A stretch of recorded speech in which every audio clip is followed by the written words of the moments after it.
Hi, welcome back to my channel. If you're returning, welcome. If you're new, I'm going to do a reading update now. If you enjoy it, please like, comment and subscribe. If you're not subscribed already, if you are subscribed, thanks so much. I do appreciate you very much. So, first thing that we're going to talk about in the reading update is how I'm getting on with Catching Fire. I'm really loving this book. I'm on about page 260, so just finishing chapter 15 at the moment, and it's really good. I'm starting to remember what it was I liked about the character of Katniss, like her innocence and her good heart, but also like her spikiness. There's a bit in the book that I just finished reading. Sorry, I should rephrase that. There's a bit in the chapter of the book that I'm reading at the moment where one of her like helpers tells her, like her advisors tells her to like act as if the audience are beneath her, and she says, yeah, finally something that comes naturally to me. And yeah, it just made me laugh, and like it kind of like sums up her character quite well. I think that one line,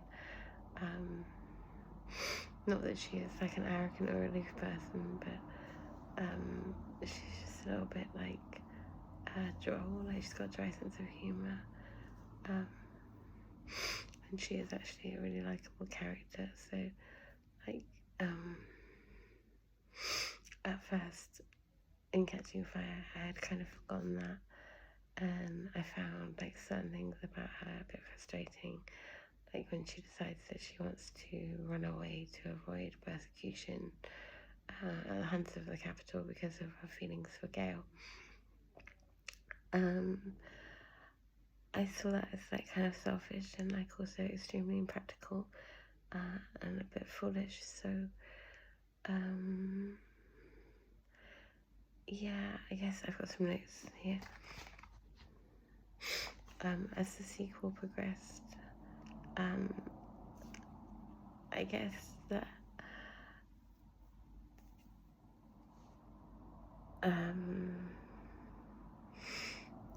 the book reminded me of White Katniss' the hero of the Hunger Games type thing, if that makes sense. So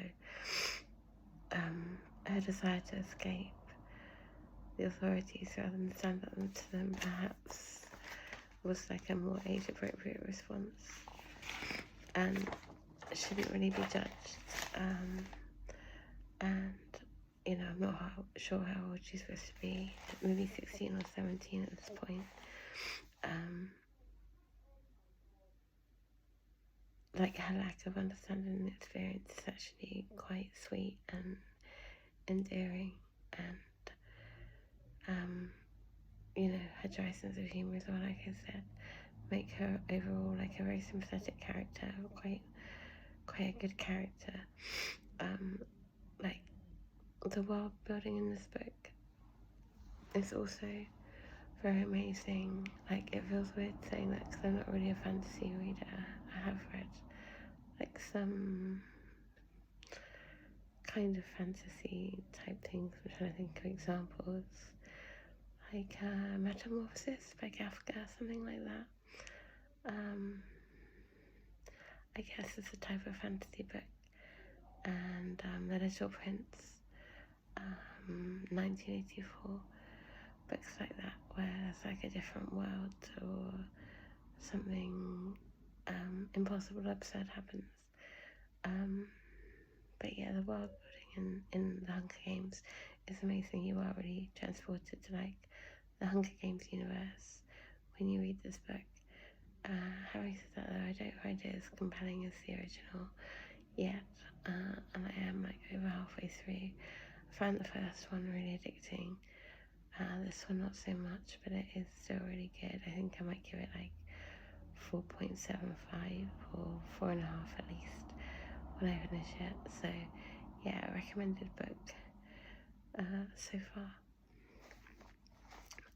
Is there anything else I wanted to say about that? No, I don't think so for now. I'm gonna continue reading this book alongside Doctor of Hiroshima, which I'm still reading. I haven't read much more of that, maybe a chapter or two since I spoke to you last. And yeah, that brings me on to the second book that I wanted to discuss in this reading update, which is a book I completed recently. It's called There's No Such Thing as Naughty by a writer called Kate Silverton. It's a parenting book, and right off the bat I just wanted to say that it's a 5-star book for me. It's a 5-star listen.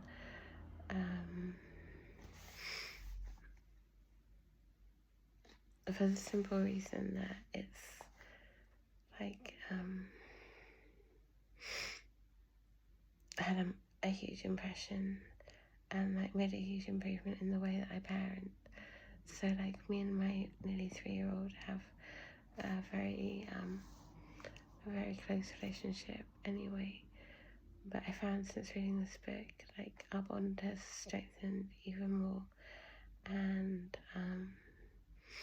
yeah, I feel the book is like amazing at like changing your perspective on difficult behaviour, or like children's big feelings and how to deal with them like little children. She has written a book for primary school age, I think, called There's Still No Such Thing as Naughty, but this one mostly focuses on like toddlers and preschool kids. And yeah, she's written it in like such a simple way. It's based on like actual science, on hard science, and having said that, it's explained in such a simple and sympathetic way that it can't not but improve your parenting, if that makes sense.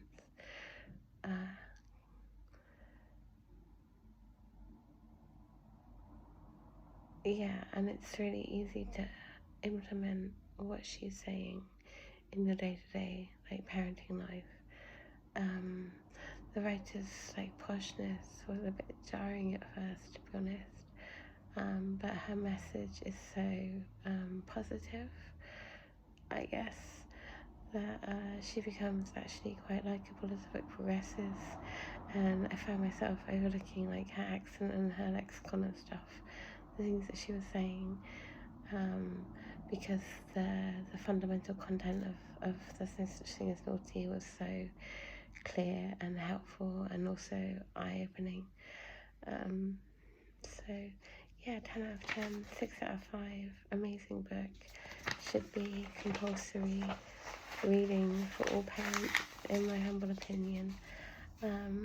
I am going to talk now a little bit about what I'm not reading, in terms of the fact that I haven't listened to Frankenstein since I initially started listening to the audiobook. I am making a promise to listen to it tomorrow morning when I do the rest of my housework, because I know I'm going to love that book. I don't know why I'm avoiding it, partly because I lost my headphones and I found it quite hard to listen to it just through my phone speaker or through my smart speaker. But I am going to continue with it. I'm not going to DNF it, as they say. So yeah, there's that. And the next physical book I'm going to read when I finish Catching Fire, because I anticipate finishing Catching Fire in less than a month, hopefully. It's going to be tomorrow and tomorrow and tomorrow. And I have, I think, just one credit on Audible, so any audible recommendations would be greatly appreciated. I might read a bit more of Catching Fire tonight. I'm definitely going to finish chapter 15.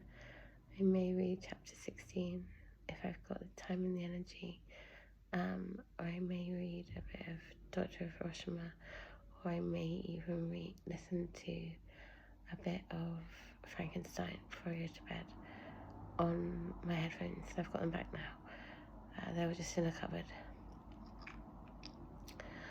So with that being said, I think I can close this video out. I do hope you enjoyed it, were interested in some of the books or some of the things I was saying. If you did enjoy the video in any way, please give it a like and comment down below what you're reading.